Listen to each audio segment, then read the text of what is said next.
Okay, you guys, this is going to be completely different.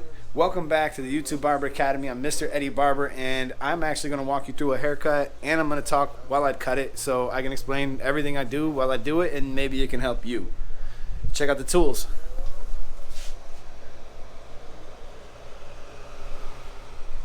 That's what we're using, and we're also cutting hair in my little studio. You guys check out my little studio setup. Bang. Wait, I got to plug it in. Now we're ready to get this session underway, so let's go. And my client wants a number 4 on top with a low skin fade, so we're gonna take care of this. I'm gonna talk you guys through it and the way I do it, and hopefully it helps somebody else out there. So I want to begin by knocking the top down with a number 4. So got my number 4 on my modded Wall 1919s for the double magnetics. I'm gonna lead the clipper. So I'm just leading the clipper with the comb, letting the hair just fall right into the cutting blade, allowing me to miss less hair.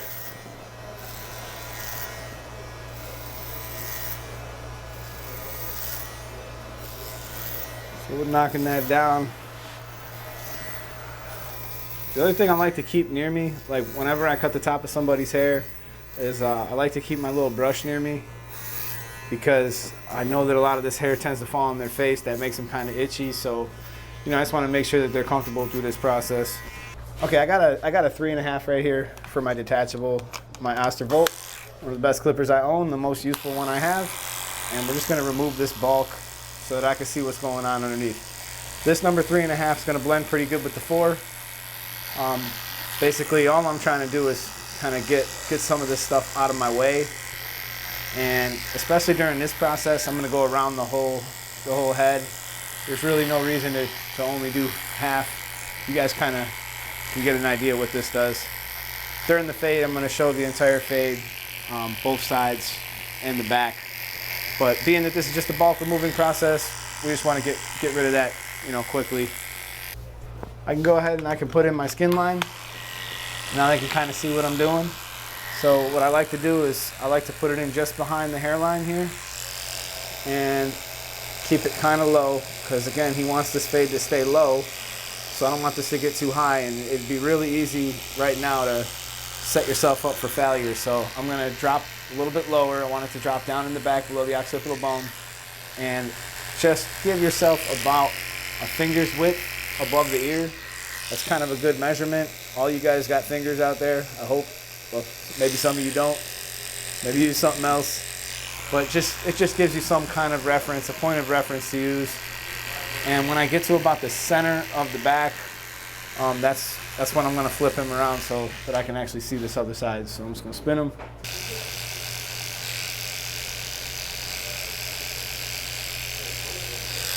Myself that finger.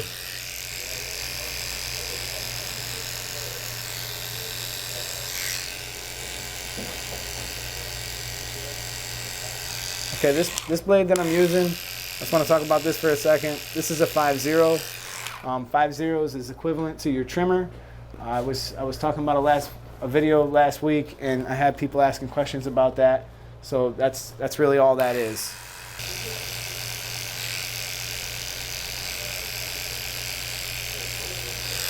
Myself that finger.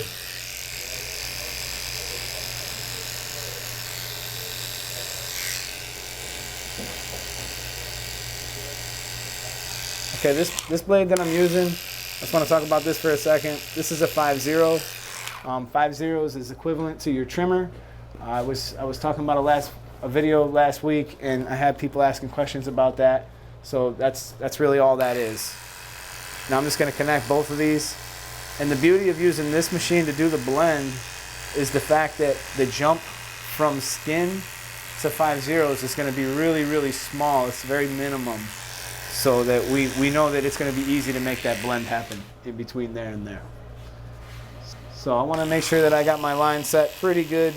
But again, it doesn't have to be absolutely perfect. You need to be within the ballpark, because you want to make sure that you're coming from the same spot on both sides. I want to make sure this is nice and clean before I begin.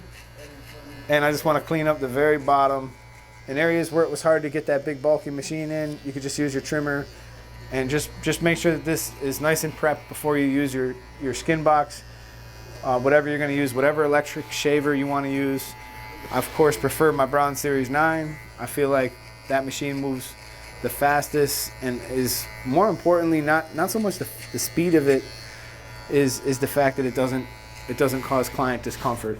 And I've noticed that a lot of my clients who couldn't get skin fades before were able to start getting skin fades again just by switching back to a gentler machine. So this process is pretty easy.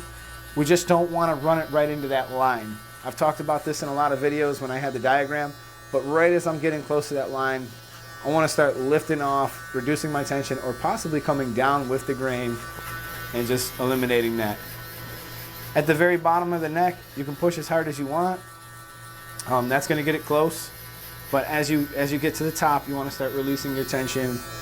And in this area, a lot of people complain that Braun Series 9 is too big. It's not. I'm just using one of my corners here, and I can pretty much fit that without any problems around this area. Plus, you got to remember, I'm going to come back in here with my straight razor, so even if you can't get the hair all the way next to the ear, that's fine. But as long as you got your blend looking perfect in this step, it's going to save you a lot of time. A lot of people ask me like areas where they can save time in the haircut, and this is definitely one of them.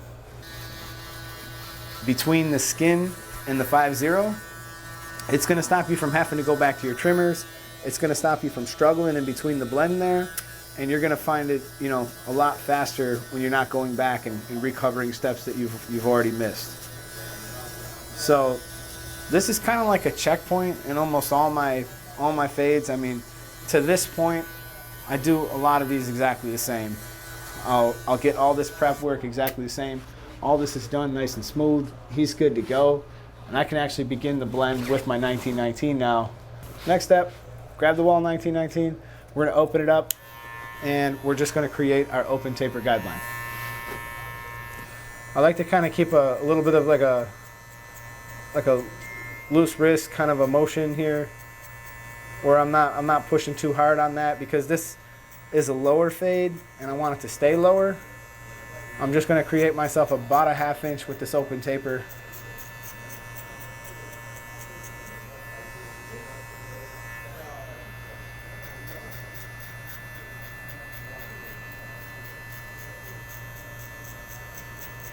And as I get to that area where I'm setting in that line, notice it's not too harsh because I'm kind of lifting out. Just real careful about how you do it. You don't want to make it too harsh. You want to make it easy to get out. And I want to set this in all the way around the head, so I'm just going to keep going, rocking and roll throughout the whole head. And this part really isn't that difficult or that intense. Just as long as you're arcing out away from you and you're keeping that same distance that you set for your guideline, you're going to be fine.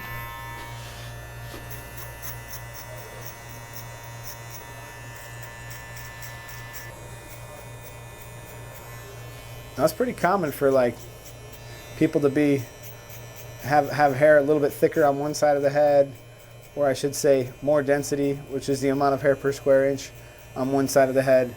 Not to be confused with the texture, be it fine, medium, or coarse, or the diameter of an individual strand of hair. Generally, that's usually more uniform on most people, but in this case, you can kind of tell that the right side of his head has a little bit less density than the left side of his head. And you know, it really doesn't make a difference. You're going to make it look perfect anyways, but that's really common, and that's something that like a lot of you guys ask me, like, hey, I noticed that, you know, sometimes I do everything you said, and it's still not coming out perfect. I was wondering if there's any other areas I'm going wrong. Well, you know, sometimes people's hair presents different challenges in different areas, so that's just how it's going to be, because nothing is the same when you cut hair. It's what makes it hard to learn. But the first thing that I'm going to do is I'm just going to close this lever just a little bit, and I'm going to go pretty close to where I went in that previous step. Notice that I'm keeping it on an angle, and I'm actually only using this corner. Same thing, going back, using the other corner. This is that crisscross pattern that I've told you guys about a lot, and it's just helpful to keep the hair against the grain and continue to work against the grain so that you can get this line gone without any struggle, really. And I haven't even begun to close this down too far, and you can already see that it's starting to dissipate a lot. So I'm only about halfway closed. I still got some room to go. And remember, as I close this down, it's going to cut more hair off. It's going to cut the hair shorter, right? So, you know, I don't want to begin with it super short right off the rip. And this is the reason why I do it this way, because look at how I was able to practically eliminate the 5-0 line without even needing to close my clipper. I mean, I think that's really a good advantage. So now I'm going to close it all the way, and I'm just going to rock and roll right over the little spot where that 5-0 line was, making sure that I'm only using one of the corners, keeping it on an angle, maintaining that crisscross pattern.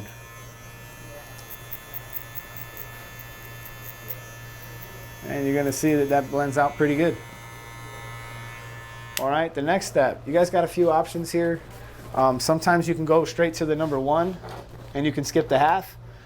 I'm actually realizing that the more I work with these, the more I actually really like to go straight to the half. So I'm going to actually go to the 0. I'm going to open it, and I'm going to get to work on taking this next part out. So I just want to comb the hair down into its natural fall position, open it, and begin with the exact same process that I used in the previous step. Slightly arcing out, snapping in the blend. And many times, if you use this process with the 0, many times you'll realize that like it'll look pretty good already in this step, and there'll be very minimal work to do with the number 1 in your follow-up step, because we're following the fade scale here. We begin closing this a little bit and going back into my crisscross pattern where I'm only using one corner, coming pretty close to where I was. I'm going to close this a little bit more. Now, in the event that this doesn't actually get out the line that I'm working on, all I'm going to have to do is one thing, and that's just to go back a step. So I'm going to close this down. I have this closed all the way. We'll see if this all lines up perfect, and if not, I'll go back a step. But if it's all good, I'll continue going forward. Now it's so often that I see people kind of get out of whack a little bit because they skipped steps or they moved forward before they should have.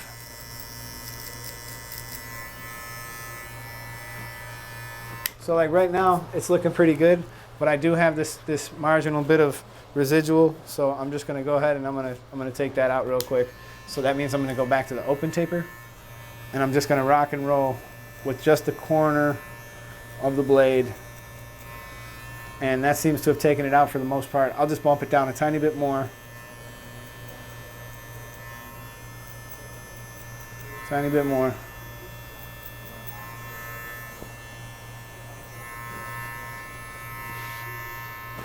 And you guys can see that that's blending that out pretty good.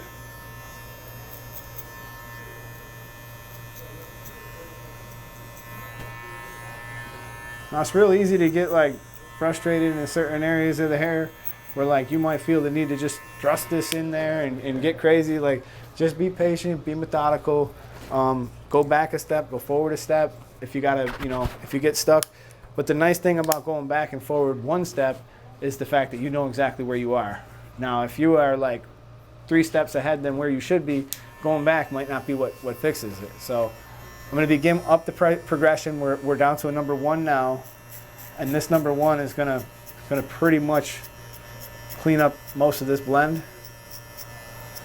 And we'll probably run a number 2 a little bit as well, so that I can show you guys once. I'll do it without clipper over comb, just in case you aren't comfortable with clipper over comb. We can just do this all with clippers, with guards.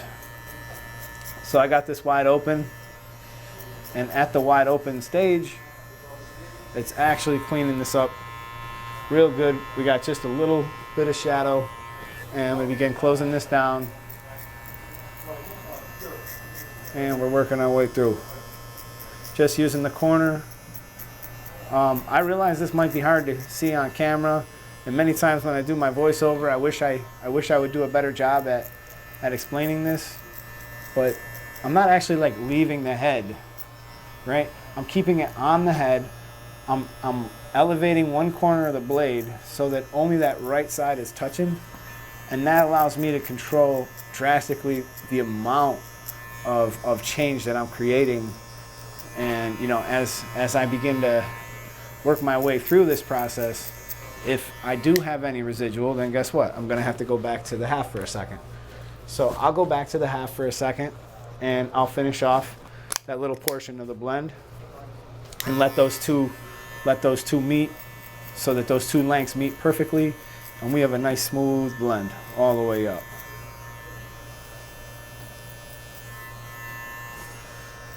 So we're good. We're good. This is looking real smooth. I really like what I'm seeing, and we're gonna move on to the next step. So that's a real clean, smooth blend. Being that I did a 3.5 to do my cleanup before I put in that line, I just want to get rid of any little bit of weight here. So I have got the two open, and I'm just gonna run it over it, see what I can't get out of it. Closing it down some. Now again, if for some reason this 2 doesn't blend well, you're going to go back to your 1, you're going to open it up, and you're going to meet that length. So this is really all about learning how your stuff works together. As long as you know how your stuff comes together, it really takes away a lot of the mystery out of doing these fades, and it really just, you know, makes it a lot easier.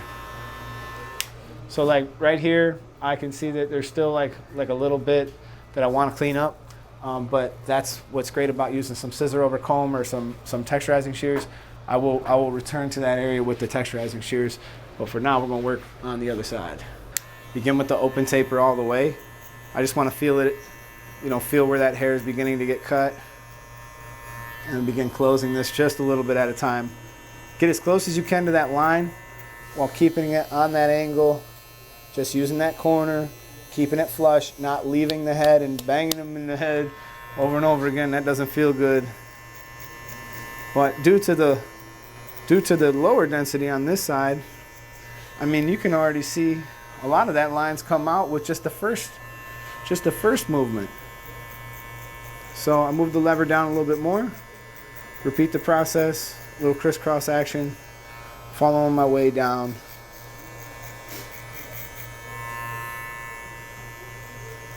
And you know, be aware, like if you're moving your clipper blade, right, and you're all the way up here, like be aware that if you accidentally touch that, you're gonna wind up hitting some of that hair over there, and that could cause a spot that could be really difficult to get out. So you don't wanna do that. Just be aware of what your clipper's doing as you're working your way through. I mean, these are those short, little precise movements that make up all the details and just, you know, create that nice contrast from extremely short all the way down to skin into, you know, something a little longer, like that number 4 on top. So I got this all the way down. I just finished off my last movement here, and we're gonna begin the rest of this blend. Now, if for some reason there was still a little bit of residual, this would be a great time to go back to your go back to your trimmer. If you had to, then go back to your trimmer.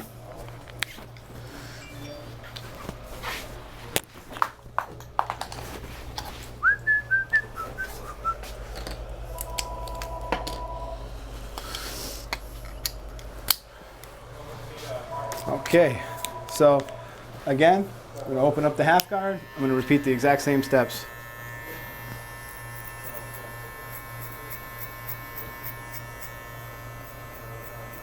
Arcing out and away, giving myself like a 1/2 inch guideline, and staying on the scalp, working with the scalp, working with that parietal ridge, letting that clipper do the work.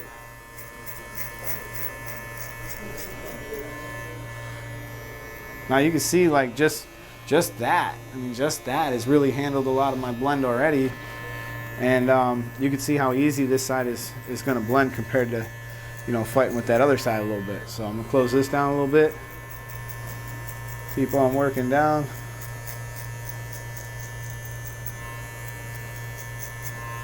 Close that down a little bit.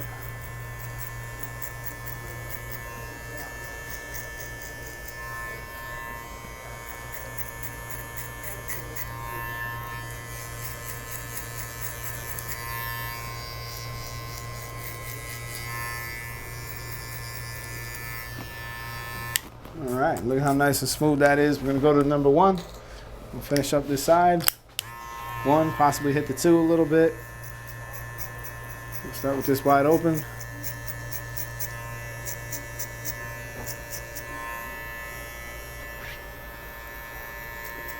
And you know where to stop. Like, don't be taking the number 1 and chasing it all the way up here when you know that you got to use your number 2 up there. So, you know, just know where to stop. This is kind of one of those important things where you're just working this thing from the bottom up.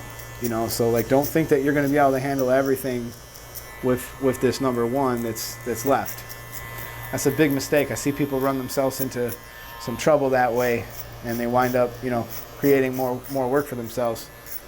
If it's even repairable. So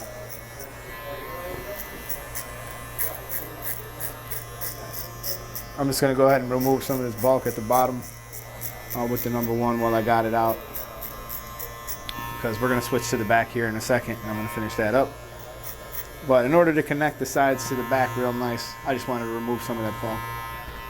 All right, we got a little bit here, so we're going to go back to the number 2.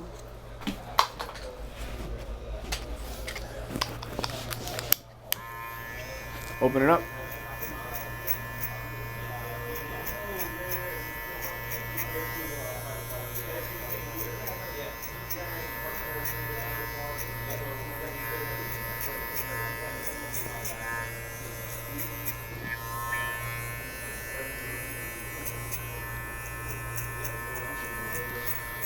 All right, we'll leave any future cleanup to the scissor over comb and the thinning shear over comb.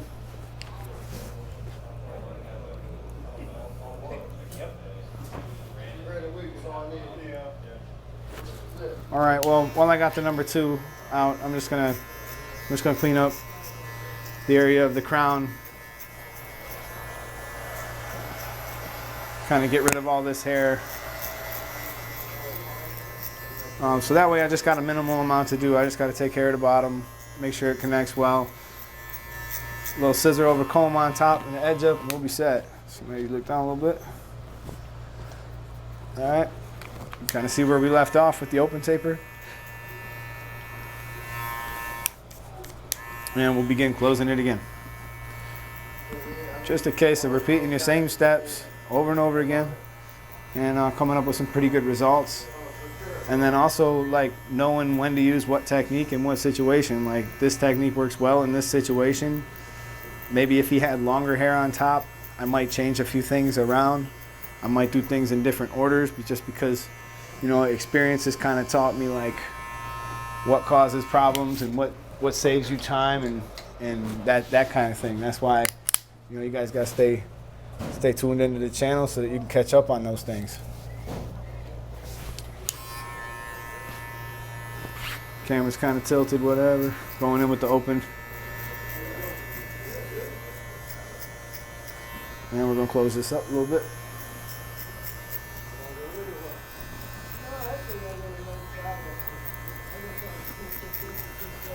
So this can be kind of challenging in the occipital area, because what might not come across perfectly on the camera is there's some bumps in this area, and there's always going to be bumps in this area for every person. So, you know, you just got to work your best, work your corners in them, pay attention to how the shadows are being affected, and you know, blend them out. You know, a lot of barbers on YouTube are not going to show you the whole cut. They're not even going to show you the difficult parts that, God forbid, they look bad for 1 second until you get them perfect. You know, people are so afraid to show how this business really is. I'm just going to open this up a little bit, go back 1 step. Remember, I tell you guys, go back before you go forward. Make sure everything's perfect. And then you can go forward and you know that you covered yourself. You basically want to keep yourself with the ability to go back 1 step or go forward 1 step. You don't want to have to be like running around doing this and that. Some of you guys have talked about, like, you know, can you show me a video on how I can do some more like cleanup work and stuff like that? Well, like, as you can see, if you work real thorough, you're not going to have a whole lot of cleanup work. I mean, if you follow your steps and you do this by the book, your cleanup load is going to be, you know, severely reduced. So, okay. So, onto my finishing touches here. What I want to do now is I want to actually take a little bit of water, just kind of spray it, comb the hair the way it goes.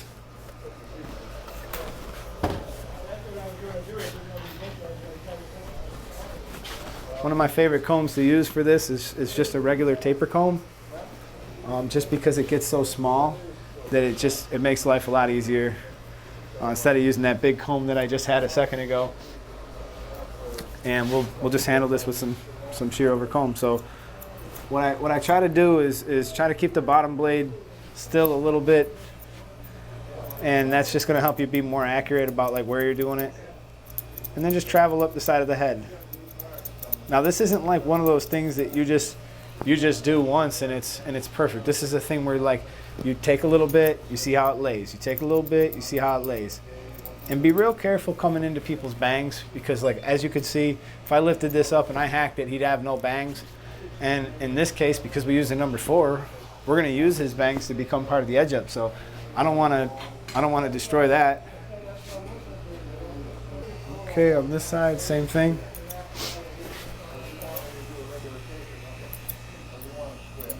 Just lifting it up against the grain. Clean this up a little bit. If you don't feel comfortable using your actual shears to do this, you can always use your texturizing shears. And sometimes using your texturizing shears is honestly better in some situations.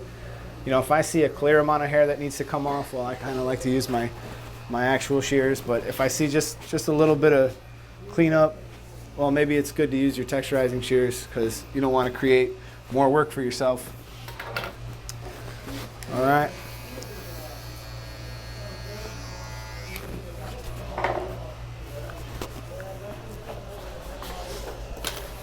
Just like one little spot here above his ear that doesn't look perfect. That looks better. So now let's do his edge up. He's going to comb his hair all forward. Now the nice thing about doing an edge up into some bangs is the fact that we don't actually have to cut into the hairline. So we really don't even have to use the straight razor much. So basically what I got to do is I just got to get this straight as I can. So we're just going to start in the middle and work our way out to the edges. Now I'm using a camera to make sure everything is straight, but you should be using your mirror, because when you step back, you're going to get a much better perspective. And it just, I'm working in my little studio here. I don't even have a mirror in here because it would throw light all weird. But just start off with one side, get it nice and squared off. Always take less than you need. You can always go back.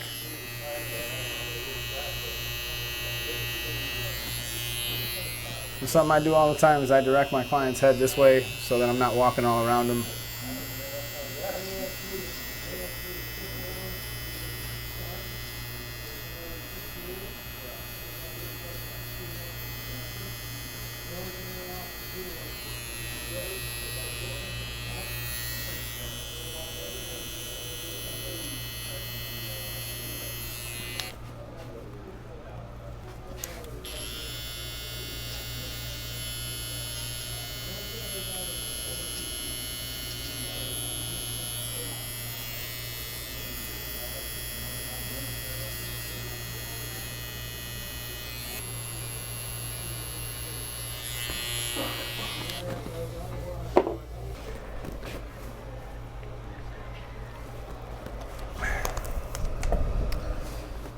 Okay guys, I'm gonna do his eyebrows real quick, and we're just gonna clean up the middle. I'm not trying to make him look too girly. That's what I was going for. And I'm just gonna follow this top line a little bit, get in the middle. And when I get to this other side, I don't really see a whole lot of other people using like a reverse backhand here, but this is my favorite way to do it. I mean, it just works perfect, and it saves me from getting them in the eye.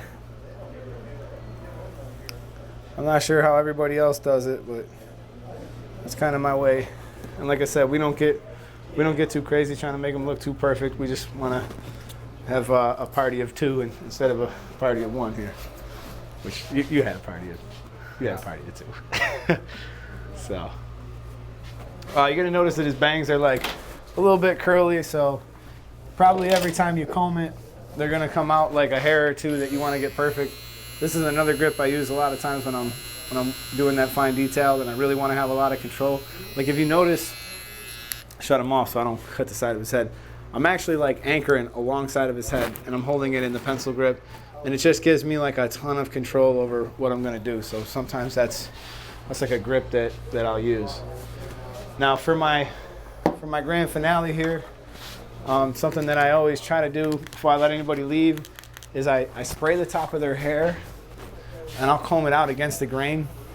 And I guarantee you, if you guys start doing this, you're gonna find hair that'll stick up and it'll be longer than the other hair. So this is a perfect opportunity for you to go back to your number 4, which we did on top, with the hair wet, and just retrace your steps. You're gonna hear your clipper's gonna pick up some.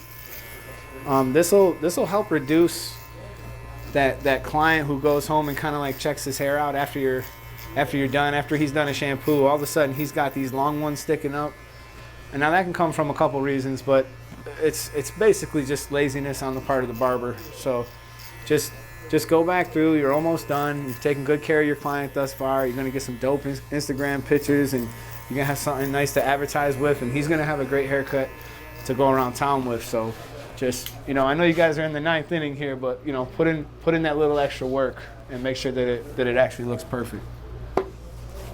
And that's about it. I'm just gonna shape them up with the razor now. So we need a little bit of 245, a little dot above each ear.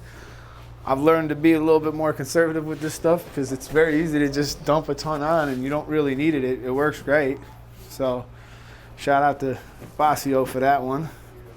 Always good to support other barbers who are doing big things, and I got a lot of respect for him or anybody else who's on those main stages, because it's not as easy as it looks. A lot of people like to sit back and act like they could do it, but you got a lot of people watching you, and it's real uncomfortable at first. So I'm just coming around the ear, just getting rid of some of this. Another time to be real careful, reduce your tension with the blade. A lot of people are real heavy-handed here.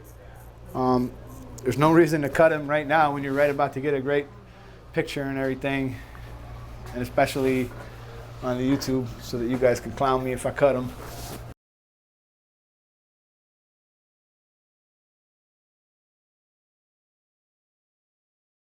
On this sideburn, use your reverse backhand again.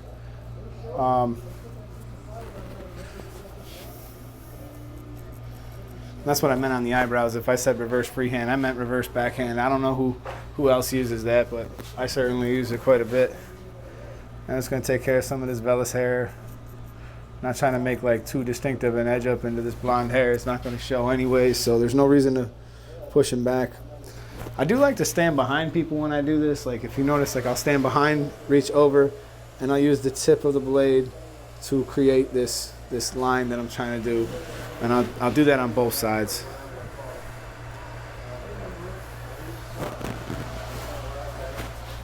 And short of just cleaning him up and everything, that's really about it. You guys pretty much see what this looks like. I'll spin him around. I'll get a better picture. And I'll throw some pictures in there at the end. Again, thank you guys for checking me out. Thanks for watching. Click that subscribe button if something you care about and you want to see more of it. I got a lot of videos coming on the way, and we do a lot of real in-depth tutorials here. I really care about you guys learning, so leave some comments down below if you guys got any questions. Click that thumb up because that really helps other people see my video. It helps me grow as a channel, and we're on the march to 50K, and we're marching strong. Stick around because in the very next video, I'm going to be announcing another giveaway.